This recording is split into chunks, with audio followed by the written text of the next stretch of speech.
Ayun mga TGIC, mga guitar in charge.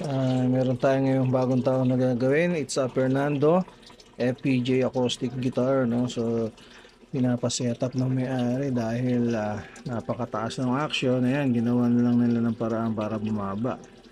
So ginatlaan na nila kaso na sumobra kaya may papel sa masayad. Oh. Ayan yung mga fret niya. Board medyo luma na.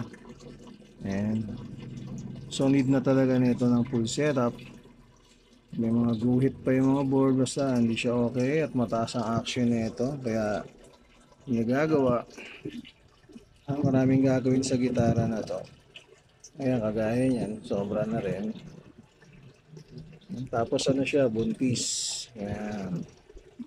Medyo malaki yung ano niya. Buntis. So, matapos ng putukan na buntis. Ewan ko ba.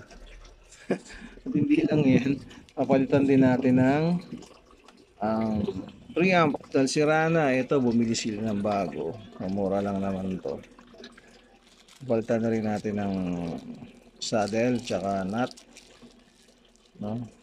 Apuro ano to, ayan, tsaka pins. So, parang restoration na rin, mabang halaga lang, no? Nakuha lang nila ng magkano sa akin ng serbisyo. So okay naman, gagawin lang natin at antabayanan nyo matapos natin. Okay, Fernando FPJ, yung batang Quiapo tataytayin yan. Ayan guys, so testing muna natin kung gumagana yung pick up na bago natin kabit. Baka mamaya hindi. Ayan, gumagana, may ilaw. So ito na, testing natin yung paiso. Ayan, tumutunog naman, so good to. Bukasan natin. Okay, tumutunog na. Better muna na i-check syempre bago ikabit. Para sure tayo. Okay, you. Ayun mga guitar in charge. So eto na si FPJ. Yes, na-setup na. Yung string niya yung pa rin kasi so na may-ari yung pa rin. So siya na magpapalit. May in-order yata siyang medyo mahal. Wala ako noon. So ayan. Opelta natin yung nut. Okay na yan, bago na yan. At ayan na yung mga fret niya. Makikinis na yan, makintab.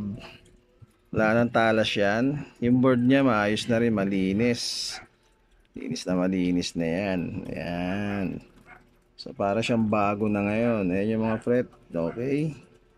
Nakita nyo naman, naka-low action na rin yan, di ba? Lipin natin mga fret. Ayun, kikintab, ayan siya guys, ayan na siya ngayon. Tapos yung bridge, ito na. Ayan. Okay, bago rin yung saddle tsaka pin. Naayos na rin natin to. May string canal tayo para lumakas yung tension ng string doon sa paiso, under paiso. At syempre, wala na rin yung buntis niya. Nanganak na, kaya nawala na. All goods na to. And then, ito, pinalitan na natin to. Yan. So, ayan. Okay. Tingnan natin. Ayun, gumagana, lahat siya na-detect.